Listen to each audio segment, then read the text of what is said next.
Hello, this is James Black. It is fall 2018.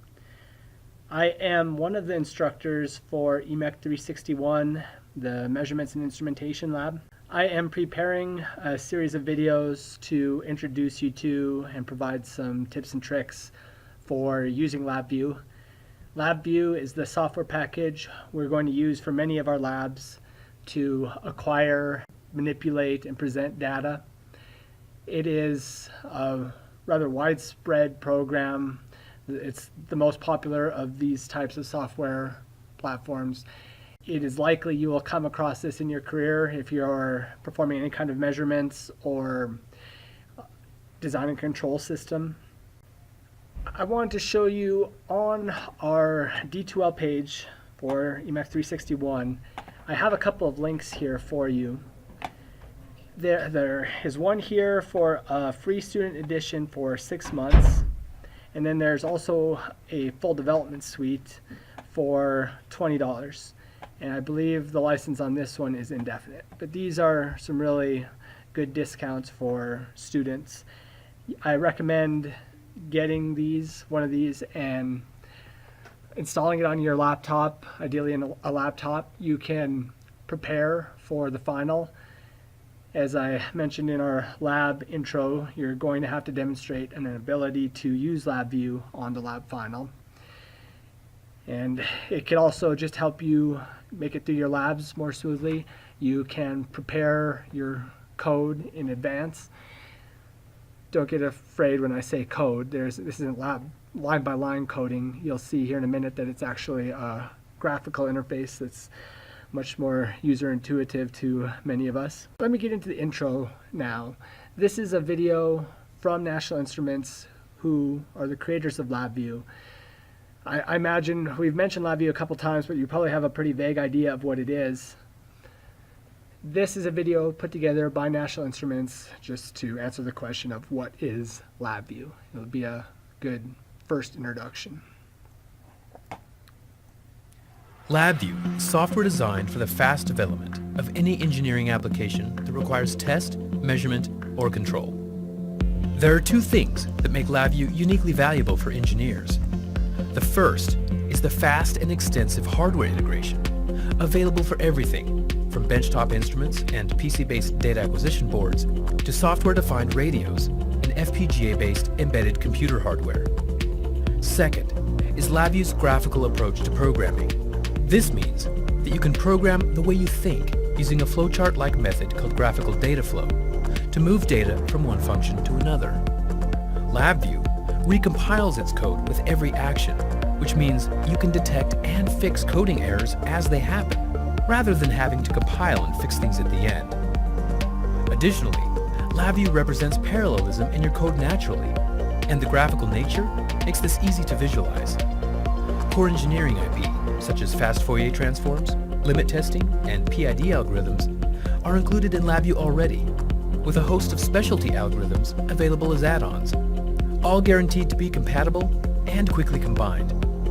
Download the LabView evaluation today to discover how you can use LabView to integrate hardware, visualize data, and accelerate engineering.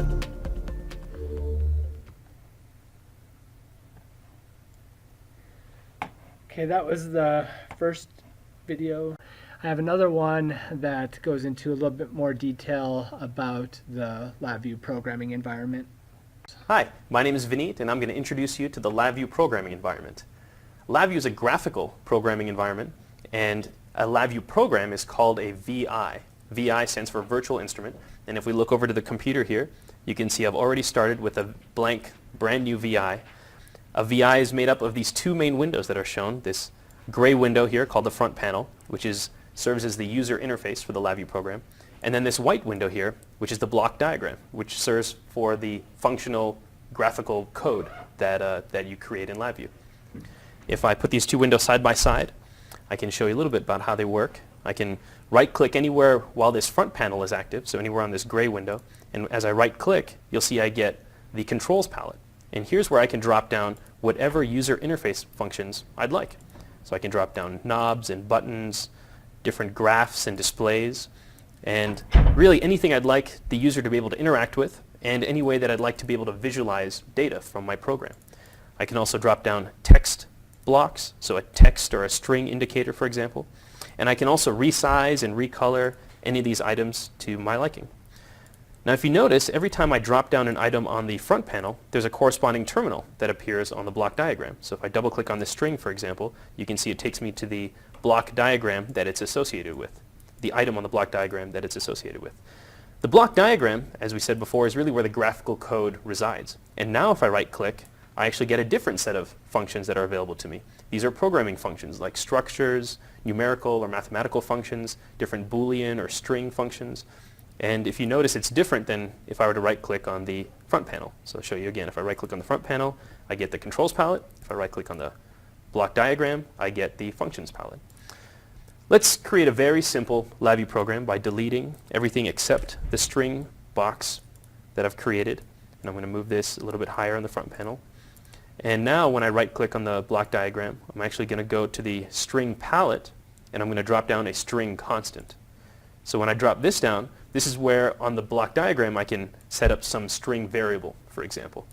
Now depending on where I hover over in the block diagram, you can see I get a different set of cursor items. And so if I hover over the constant, I can actually wire the constant to this string box, and that's how I can move data from one item to the next in Labview. Let's type in something as our string constant. So I'm going to type in hello world. And that's all I need to do to basically write a very simple Labview program. If I were to hit run, the hello world constant data would then go across the wire over to this string display, and it would appear on the front panel. The way that we run programs in Labview is by using the run button. So I'm going to go up to the top left corner, and you can see this run arrow here. If I hit run, that's my program. So very quickly I was able to develop a very simple Labview application, and that should give you a pretty brief introduction to how Labview graphical programming works.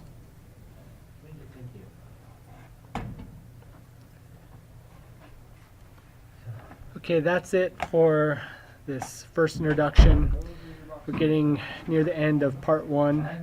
The part two video, I will go a little deeper and show you how we're using Labview in our labs. I'll give you some tips and tricks and see some more applicable things we can do there. Amazon.